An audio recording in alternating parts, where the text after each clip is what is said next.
Bismillahirrahmanirrahim. Alhamdulillahirabbil alamin. Wassalatu wassalamu ala asrafil anbiya'i wal mursalin wa ala alihi wa ashabihi Rasulillahi ajmain. Rabbi israh li sadri wa yassir li amri wahlul 'uqdatan min lisani yafqahu qauli. Assalamualaikum warahmatullahi wabarakatuh dan salam sejahtera buat semua. Yang berbahagia Datuk Zainal Abidin Borhan, Ketua 1 Gapena. Yang amat dihormatkan Datuk Haji Imran bin Haji Kadir, Orang Besar Daerah Petaling merangkap ahli Lembaga Pengarah Perbadanan Perpustakaan Awam Negeri Selangor. Yang berhormat ahli-ahli Majlis Mesyuarat Kerajaan Negeri, yang berhormat ahli-ahli Dewan Negeri, yang diraikan barisan sastrawan-sastrawan negara. Yang berbahagia Encik Amiruddin bin Ali Hanafiah, Ketua 2 Gapena merangkap pengarah sayembara deklamasi puisi Hari Kebangsaan. Yang berusaha Puan Hajah Mastura binti Haji Muhammad, pengarah Perbadanan Perpustakaan Awam. Barisan Ketua 1 Persatuan Badan Kerabat Gapena, barisan ahli-ahli jawatankuasa Gapena, barisan ahli-ahli lembaga pengarah Perbadanan Perpustakaan Awam Negeri Selangor, ketua-ketua jabatan yang diraikan, para hakim dan juga juri serta barisan peserta-peserta sayembara deklamasi puisi Hari Kebangsaan, tetamu-tetamu kehormat, hadirin hadirat tuan-tuan dan puan-puan yang saya kasih sekalian.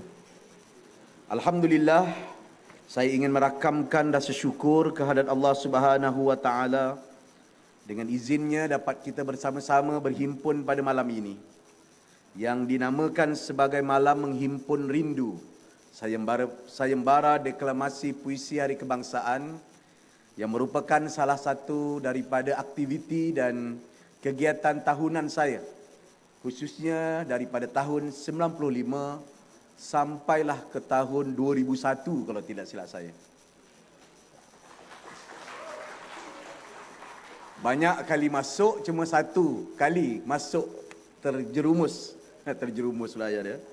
Termasuk di peringkat akhir yang diadakan di Pulau Pinang pada tahun 1998. Ketika di Universiti Putra, beberapa kali masuk, paling baik adalah 1-2 tempat, namun belum pernah mewakili IPT. Dan kali terakhir seingat saya ialah pada tahun 2002 dapat bersama-sama, dan ada sebahagian rakan-rakan yang ada di sini dan sebahagiannya guru-guru saya masih lagi kekal istiqamah bersama dengan sayembara deklamasi puisi Hari Kebangsaan yang merupakan salah satu pengisian penting sempena dengan sambutan Hari Kemerdekaan dan Hari Kebangsaan negara yang kita cintai. Sudah pasti saya rasa sangat gembira dapat berhimpun bersama dengan rakan-rakan dan sahabat-sahabat dan keluarga besar sayembara deklamasi puisi Hari Kebangsaan ini, dan sebagaimana ucapan yang telah terungkap daripada Ketua 1 Gapena tadi, iaitu Datuk Zainal Abidin Borhan, ia meninggalkan bekas yang sangat besar kepada saya, terutamanya selaku salah seorang peserta, dan bacaan serta bait-bait puisi yang terungkap sebaku deklamator memberikan bekas dan ingatan dan membentuk jiwa dan jati diri, khususnya selaku pemimpin yang telah dipilih, dan juga selaku warga dan juga selaku rakyat di negara yang kita cintai. Sudah pasti bait-bait ini bukan hanya kata-kata indah. Sebaliknya ia tersimpan 1000 makna yang kadang-kala ia kurang difahami oleh sang deklamator. Kadang-kadang yang difahami oleh deklamator itu berbeza daripada apa yang dihajati dan apa yang diungkapkan maupun yang diingini oleh seorang penulis. Namun ada kata-kata yang menunjukkan bahawa selepas satu-satu karya itu siap, maka penulis itu telah mati. Hanya karya itu dibaca, karya itu dipandang, dan karya itu dianalisa oleh para pembaca, sama ada 1 lapis, 2 lapis, berlapis-lapis, dan kadang-kala terlebih-lebih lapis memahami sesuatu karya, baik ia dalam bentuk puisi, dan apatah lagi puisi merupakan antara kata azimat yang tertinggi yang sepatutnya diluahkan. Saya ingin berkongsi salah satu daripada pengalaman selepas habis tidak dapat menyertai ataupun tidak sempat menyertai deklamasi puisi. Saya masih lagi menganjurkan acara-acara baca puisi. Tahun 2004 sampai 2006-2007. Ketika itu kami baru lepas habis pilihan raya dan kalah dengan teruk. Dan selepas itu kita menggerakkan baca puisi, berhimpun, membincangkan karya-karya sastra. Sebab pada ketika itu antara analisa dan pandangan yang kita berikan ialah perubahan boleh dilakukan dan digerakkan kalau kita dapat mengungkap dan bersama-sama dengannya karya, seni dan puisi. Dan saya antara pihak yang kadang-kala kurang disenangi oleh sebahagian ahli-ahli politik, sebab saya selalu kadang-kadang mengkritik sebahagian daripada ahli-ahli sastra dan seni yang terlibat dengan politik menukar posisinya daripada seorang pengkarya kepada seorang ahli politik betul-betulan yang tidak tercermin di dalam bentuk karyanya. Sama ada lagunya, sama ada karya sainnya. Dia lebih terikut dengan ucap-ucapan politik yang membara dan kadang-kala ungkapan-ungkapan politik yang kadang-kala menyakitkan hati yang tidak kena dengan garis-garis politik yang tertentu.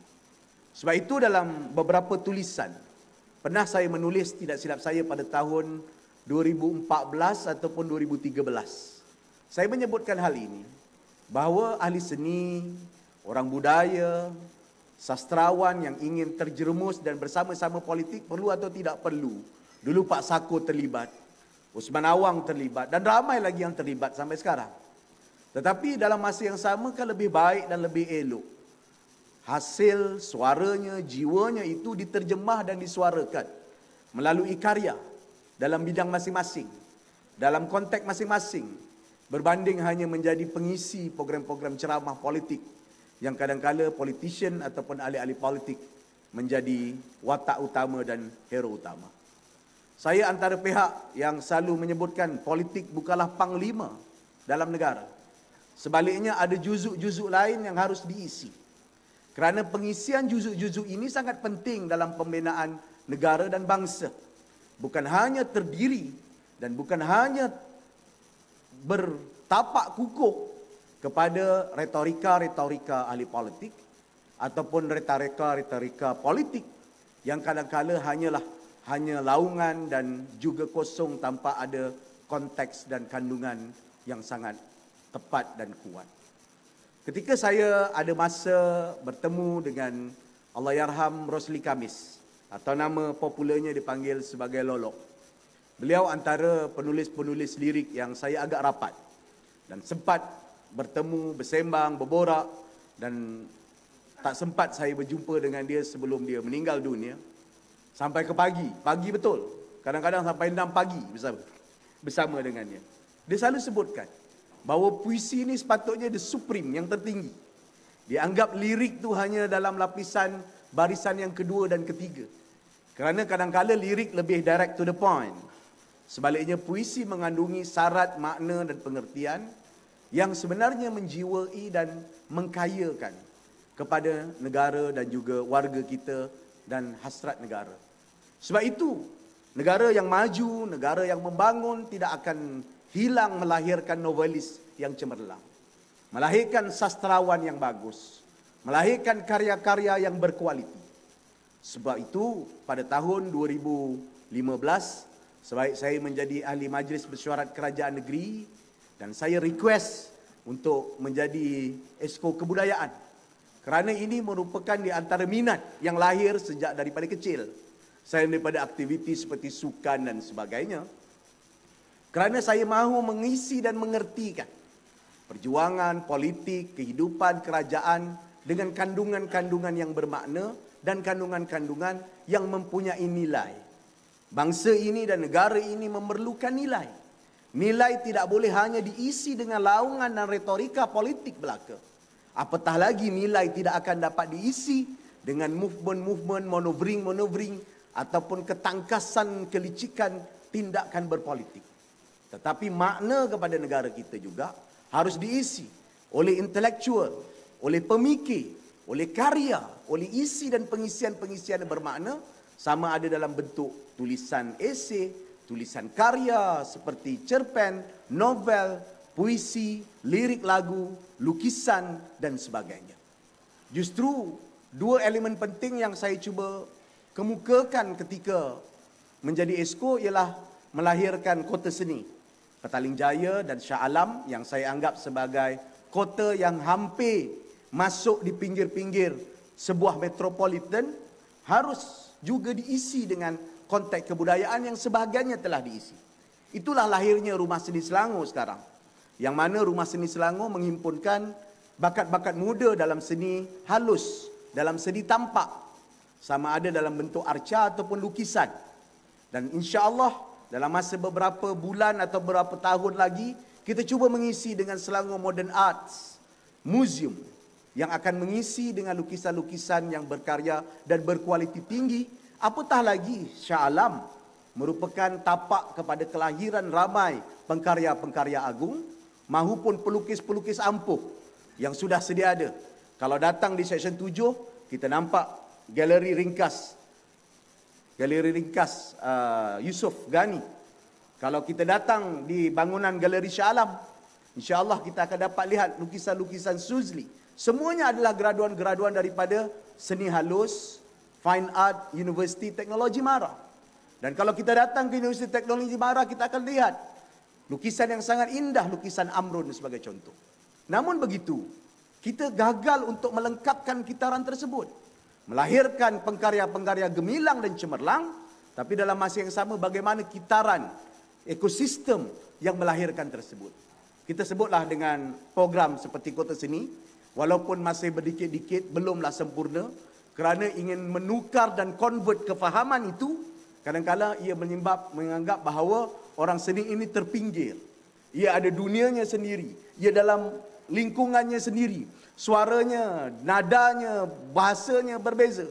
Kalau lagu Kopratasa tu dia ada dunianya sendiri. Dipanggil, Abang Sani Sudin sebut Kopratasa lah ya. Dia akan disebut dia luar daripada bidang. Sedangkan ia bersambung dan bergabung, membentuk satu citra, nadi dan juga jati diri kepada negara dan warga. Seterusnya kita lahirkan juga Anugerah Sastra Selangor ataupun Anugerah Sastra Selangor kini. Dr. Anwar Ridwan pernah menjadi salah seorang daripada panelnya. Tahun lepas tak silap saya panelnya 3 kategori, cerpen, esei dan puisi. Dan sebenarnya pada ucapan tahun lepas saya minta supaya tahun ini kita membuat masterclass kepada generasi-generasi masa depan, kepada sastrawan-sastrawan negara. Shah Alam kita ada Profesor Datuk Zurina, sastrawan negara terkini ya, yang sudah duduk dan tinggal di Shah Alam. Kita nak buat dia masterclass je, syairnya. Dia ada buat syair tentang Shah Alam satu ketika dulu, ketika pengisytiharan Shah Alam sebagai sebuah bandaraya. Dan ia harus disambung dan diajarkan daripada masa ke semasa. Tapi malangnya kita ada COVID-19 dan pandemik. Dan pandemik itu telah sedikit sebanyak menggugat dan menghentikan beberapa pelanan rancangan itu. Sebab itu pada malam ini saya bila dikunjungi oleh saudara Amiruddin dan juga Cikgu Rosli dan rakan-rakan daripada Gapena, saya sedia menyambut sambutan ini kerana saya faham ia bukan sebahagian acara penyendal, penyelit untuk satu acara kemerdekaan. Ia harus diisi dengan konten, harus diisi dengan kandungan. Kandungan yang bermakna, yang mungkin tidak sehaluan dengan kita, yang mungkin tidak sefikrah dan selaluan dengan kita. Kerana kita harus menghidupkan karya-karya ini yang kadang-kala biar bertingkah, bertembung, dan temu-tembung itulah yang sebenarnya mencorakkan dan membentuk citra dan nadi bangsa. Jadi sesedara dan tuan-tuan yang saya kasih sekalian, saya berharap agar malam ini merupakan salah satu daripada titik penting kepada keinginan kerajaan negeri Selangor yang ingin menjadi sebuah negeri yang lengkap. Kemajuannya bukan hanya kemajuan pada bangunan yang agam, kemajuannya bukan hanya diukur kepada teknologi yang tinggi yang dapat ditampilkan dan dinikmati oleh rakyat, tetapi juga kemajuan itu diukur daripada pemikirannya, jiwanya, hati nuraninya yang bertindak sebagai seorang negeri dan juga warga kepada sebuah negeri maju. Negara, rakyat dan juga warga yang boleh berfikiran matang, yang boleh mengetahui tentang adab ketika berbeza, yang memahami tentang batas-batas tertentu dalam politik dan sebagainya, dan juga dalam banyak perkara yang kadang-kala kita lihat ia kosong. Saya terguris satu ketika tahun 2004 ke 2006, antara program yang saya pernah jemput ialah saya menjemput pengkarya novelis yang agak kontroversi dan juga agak prominent di Indonesia, iaitu Ayu Utami.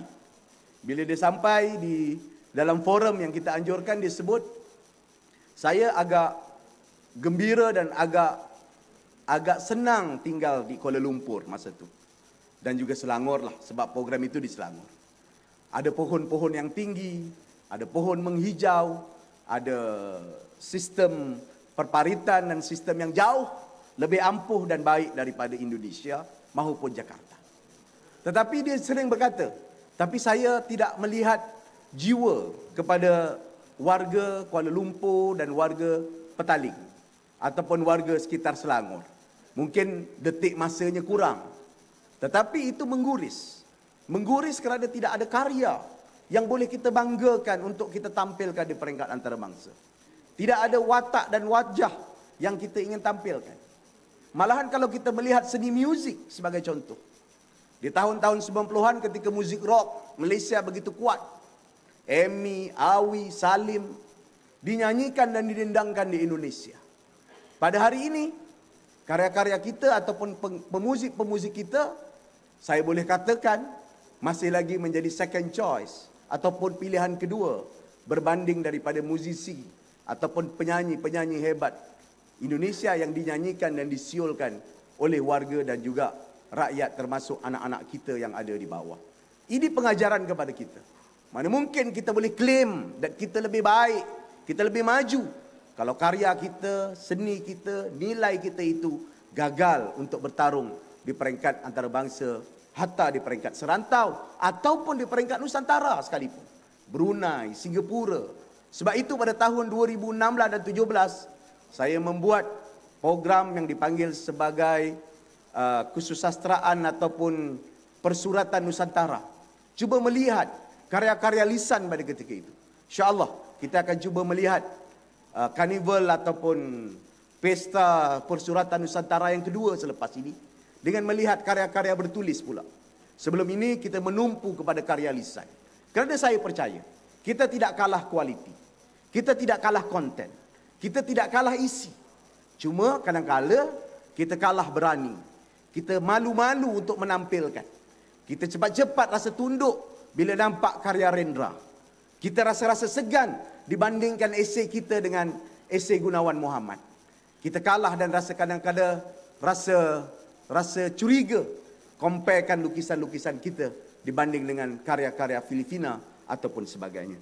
Jadi besarlah harapan kita, walaupun majlis ini majlis yang santai-santai, makan dan baca puisi. Saya dipaksa lagi baca puisi, dah lama tak baca puisi.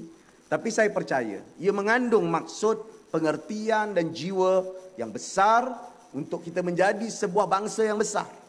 Ingin menjadi sebuah tamadun yang besar. Ingin menjadi sebuah kelompok yang dihormati, yang bukan hanya kaku dan kayu dengan teknologi, tetapi juga mempunyai kedalaman serta kelembutan jiwa.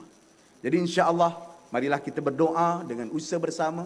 Selangor juga bersedia bekerjasama dengan mana-mana agensi, baik persekutuan maupun negeri dan daerah dan sebagainya. Kerana insya-Allah saya juga mempunyai nilai dan jiwa ini, kerana kita ingin melihat kemajuan ini bukanlah kemajuan yang kontang. Bila kita sebut maju bersama itu, selalu saya sebutkan dalam poster saya, dalam plakat saya, dalam ciapan saya di Twitter dan sebagainya, saya sebut maju bersama, dia memahami dan mendalami kesegenap aspek dan melengkapi sebagai sebuah kitaran yang cemerlang. Jadi saudara, buat malam ini karya pendek daripada sastrawan negara Samad Said yang bertajuk Benteng Wajah. Damai dan resah selalunya teramat mudah diterka. Negara merdeka terkadang memang sengaja didera. Tapi kini sudah setia disusun benteng yang wajar sehingga bisikan suara dapat pantas ke telinga. Percikan kalimat terdesak deras terpancar di mata. Kemerdekaan sendiri, pengantin manis di pelamin direstui ayah bonda yang senantiasa prihatin. Jika lidah, kemerdekaan ibarat nafas perwira, dan jika murba, ia tenaga asas budi mulia, makin meranum visi, makin perkukuh hajat bangsa. Negara merdeka tetap sedia berdiri waspada. Saat tercabar, serentak dikesan puncak gentingnya. Dengan tata gerak yang cekap diatur, tangkas berjaga, bibit fakta sempat terpancar seindah kerdip permata. Kenyit pesan patuh tersorot ke keselamatan bangsa. Kemerdekaan warasnya dana rakyat cermat dijimat. Dimuaikan dengan santun, disyahdukan tidak bermanfaat. Kerana kemerdekaan nasi dari padi yang jati, juga tebu, teh dan kopi harum yang ditanam sendiri dalam damai dan resah bangsa tetap ikhlas dijagai. Dan kini, api menara sentiasa cantik berwarna. Tegas tugas berjaga dari bening kata ke cergas mata, memang senantiasa tetap tenang dan setara khidmatnya. Hidup makruf terus dibaja dan disirami akarnya, azam makin dipersegar, mutu lanjut dipelihara. Kemerdekaan wajar menyusun fakta sehalus fikir dan kalimat berilmu, cermat dibaca, tekun ditafsir. Terima kasih. Sekian. Assalamualaikum warahmatullahi wabarakatuh.